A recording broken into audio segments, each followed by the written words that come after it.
Capable होता है formation stable करने के लिए और स्टैंडर्ड चेंज को और एटम को बॉन्ड करने में मदद करता है, सिंगल बॉन्ड के अंदर, डबल बॉन्ड के अंदर और ट्रिपल बॉन्ड के अंदर।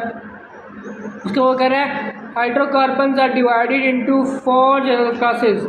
हाइड्रोकार्बन जो है वो 4 जनरल क्लासेस के अंदर डिवाइड किए गए हैं, depending upon the nature of bonds. उनकी नेचर के ऊपर डिपेंड करते हैं जो प्रेजेंट इन द मॉलिक्यूल्स, जो मॉलिक्यूल्स के अंदर मौजूद होते हैं। दीज आर अल्काइंस, वो अल्काइन हैं, ठीक है, अल्कीन्स हैं, अल्कलाइंस है, ठीक है, एंड एरोमेटिक्स है, aromatics. Each carbon atom of hydrogen has 4 bond, यानी कि एक जो एटम होता है हाइड्रोकार्बन का वो 4 बॉन्ड के ऊपर मुश्तमिल होता है। हाइड्रोकार्बन का फर्दर क्लासिफाइड, हाइड्रोकार्बन जो होते हैं वो आगे मज़ीद क्लासीफाई होते हैं as saturated and unsaturated solution, saturated solution के अंदर और अनसैचुरेटेड सोल्यूशन के अंदर। उसके बाद कहता है the member of these classes, जो इस क्लासेस के मेंबर होते हैं, हैव डिफरेंट केमिकल प्रॉपर्टीज़, इनकी अलग अलग केमिकल प्रॉपर्टीज़ होती हैं because of different nature of bond present in them, क्योंकि उनके अंदर जो है वो बॉन्ड जो है वो अलग-अलग मुख्तलिफ प्रेजेंट होता है। उसके बाद वो कहता है however their physical properties are similar. वो कहता है मगर इनकी जो फिजिकल प्रॉपर्टीज़ जो हैं वो एक दूसरे से मिलती जुलती हैं, सिमिलर हैं। Because of comparable electronegativities of carbon and hydrogen, क्योंकि इन दोनों की जो कंपेरेटिव है, इन दोनों की जो इलेक्ट्रोनेगेटिविटी होती हैं कार्बन और हाइड्रोजन की, वो क्या होती हैं, कंपेरेबल होती हैं। Thus they are almost non polar and insoluble in water. वो कह रहा है ये दोनों ही जो हैं वो इनसॉल्युबल वाटर हैं, तो ये हो जाएंगे पोलर मॉलिक्यूल लिक्विड है इनके अंदर, ठीक है। तो वो कहते हैं they dissolve rapidly in non polar solvents, जो है वो रैपिडली डिजॉल्व कर लेते हैं नॉन पोलर सॉल्वेंट्स के अंदर, ठीक है। तो वो कहते हैं they are gases or volatile liquids and their volatility decreases with the increase of molecular mass।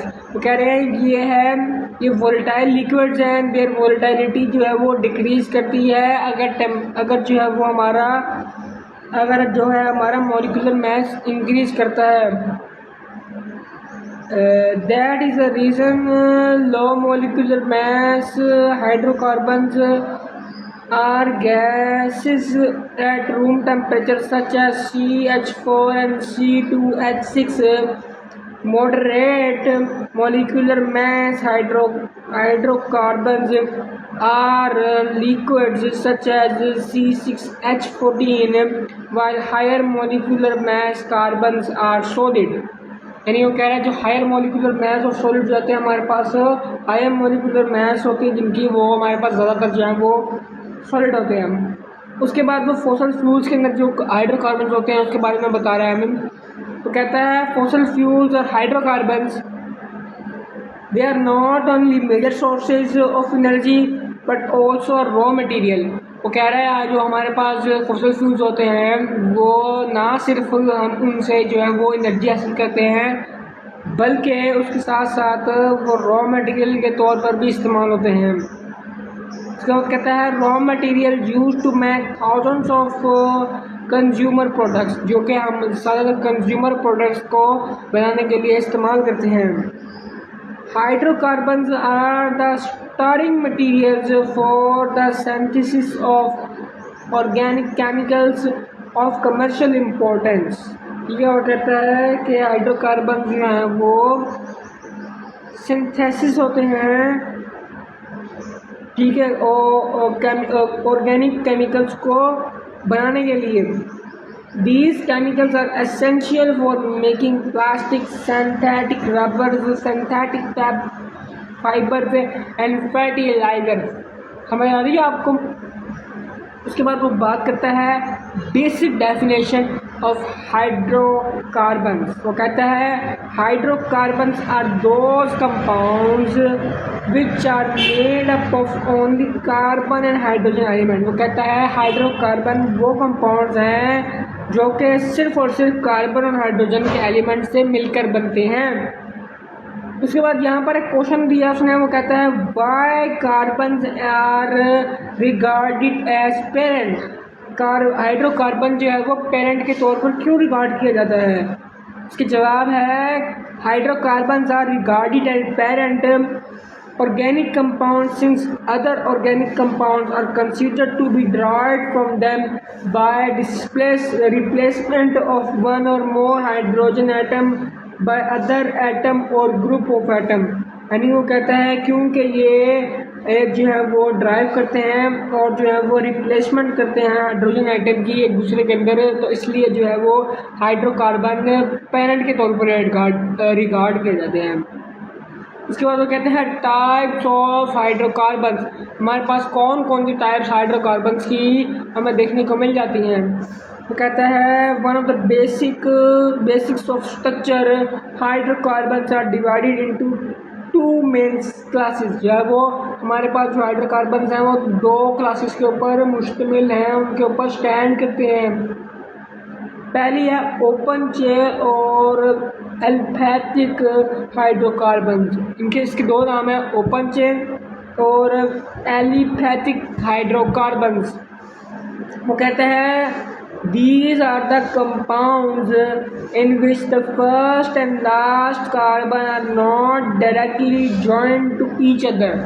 ठीक है, वो कहता है ये वो कंपाउंड है जिनके अंदर फर्स्ट और लास्ट कार्बन जो होता है वो इजीली जो है वो ज्वाइन नहीं होता और डायरेक्टली ज्वाइंड नहीं होता एक दूसरे के साथ। तो कहते हैं तो ओपन चेन ऑफ कार्बन में भी स्ट्रेट और ब्रांच। जो कह रहा है वो ओपन चेन होती है कार्बन की, वो हो सकता है सीधी हो सकता है वो ब्रांच हो। ठीक है, उसके बाद एग्जांपल उसने दे दिया हमें। ठीक है, उसने H3C को अपना single bond CH2 single bond CH2 single bond के अंदर स्ट्रेट चेंज बुटान की उसने एग्जांपल दी है और आइसो बुटान की भी एग्जांपल आप इसके अंदर ले सकते हैं। उसके बाद वो बात कर रहा है types of open chain hydrocarbons. Types of open chain hydrocarbons के बारे में बात कर रहा है। वो कहता है open chain hydrocarbons have been further subdivided into saturated and unsaturated hydrocarbon, जो कि है ये आगे दो फर्दर टाइप्स के अंदर डिवाइड हो रहे हैं, जो कि सैचुरेटेड और अनसैचुरेटेड सोल्यूशन है। अनसैचुरेटेड हाइड्रोकार्बन है सोल्यूशन हाइड्रोकार्बन्स। पहले बात कर लेते हैं हम सैचुरेटेड हाइड्रोकार्बन्स की। वो क्या होते हैं? वो कहता है the hydrocarbons in which all the four valencies of carbon atom are fully satisfied by single bonds with other carbon atoms and hydrogen atoms are called saturated hydrocarbons। Saturated hydrocarbons are also called alkanes। Saturated hydrocarbons को हम alkane भी कह सकते हैं। उसके बाद कहता है thus an alkyne is a hydrocarbon in which the carbon atom are connected by only single covalent bond। यानी कि जो वो हाइड्रोकार्बन है अल्काइन जिसके अंदर कार्बन एटम एक दूसरे से कनेक्ट होते हैं सिर्फ और सिर्फ सिंगल कोवलेंट बॉन्ड को यूज़ करते हुए। देयर आर नॉट डबल और ट्रिपल बॉन्ड इन अल्केन्स। इसके अंदर डबल और ट्रिपल बॉन्ड नहीं होते हैं। उसके बाद वो बात कर रहा है इसकी एग्जांपल में आपको मीथेन का स्ट्रक्चर, इथेन का स्ट्रक्चर, प्रोपेन का स्ट्रक्चर, बुटेन का स्ट्रक्चर आपको ये देखने को मिल जाएंगे। अब बात कर लेते हैं जनरल फार्मूला की। जनरल फार्मूला क्या है? General formula of saturated hydrocarbons is CnH2n+2 where n is the number of carbon atoms in one molecule of the alkyne। उसके बाद बात कर लेते हैं अनसैचुरेटेड हाइड्रोकार्बन्स की। वो कह रहा है the hydrocarbons is which two carbon atoms are linked by a double or triple bond are called unsaturated hydrocarbons. The compounds in which two carbon atoms are linked by a double bond are called alkenes. For example ethane and propane. इस example के अंदर ethane आ जाएगा और propane आ जाएगा. इसका मतलब कहते हैं these compounds have general formula CnH2n and functional group C=C. उसमें कहता है the hydrocarbon in which two carbon atom are linked by a triple bond are called alkenes. For example ethane propane. जो कहते हैं क्लोज्ड चेन और cyclic hydrocarbons. इसकी define बता रहा है वो आगे.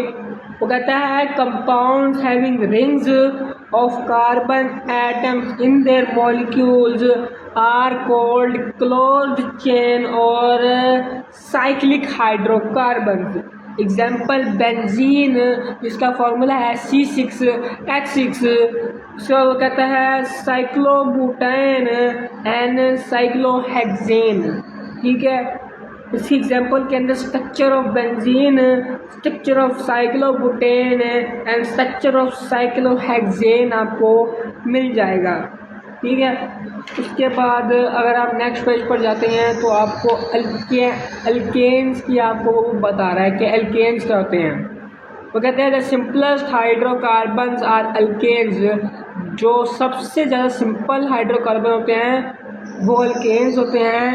इन these compounds all the bonds of carbon atom are single. That means valencies carbon atoms are saturated before they are least reactive. That is the reason alkanes are called propanes. Propanes भी ये कहलाते हैं. उसके बाद वो कहते हैं alkanes from a homologous series of compounds in which each successive member of the series differ by CH2 group, but they have similar structures and similar chemical properties. The first member of the series is methane CH4. Next ethane C2H6. Then next propane C3H8 and so on as given in the previous chapter.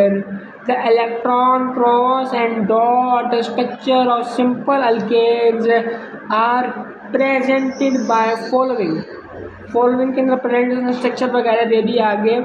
उसके बाद वो बात करता है sources of alkane. इसकी कौन कौन सी sources होती हैं. वो कहता है the main sources of alkanes are petroleum and natural gas. दूसरी सोर्स कौन सी है. Methane forms about 85% of natural gas. तीसरी कौन सी है. All the alkanes are be obtained chemically by functional distillation of crude petroleum. चौथी कौन सी है. Marsh gas is formed by the bacterial decay of vegetable matter containing mostly methane. पांचवी fuel gases obtained from coal gas contains alkanes in small amount. Chhathi methane occurs in Gohar gas, swag gas and biogas which is formed by a decomposition of cattle dung, extract and plant waste. तो उम्मीद करता हूँ कि हमारी video पसंद आई होगी. Video पसंद आए तो वीडियो को जरूर लाइक कर दीजिएगा. चैनल पर नए हैं तो सब्सक्राइब कर दीजिएगा. बेल आइकन का जरूर हिट कर दीजिएगा. Thanks for watching. अल्लाह हाफिज़.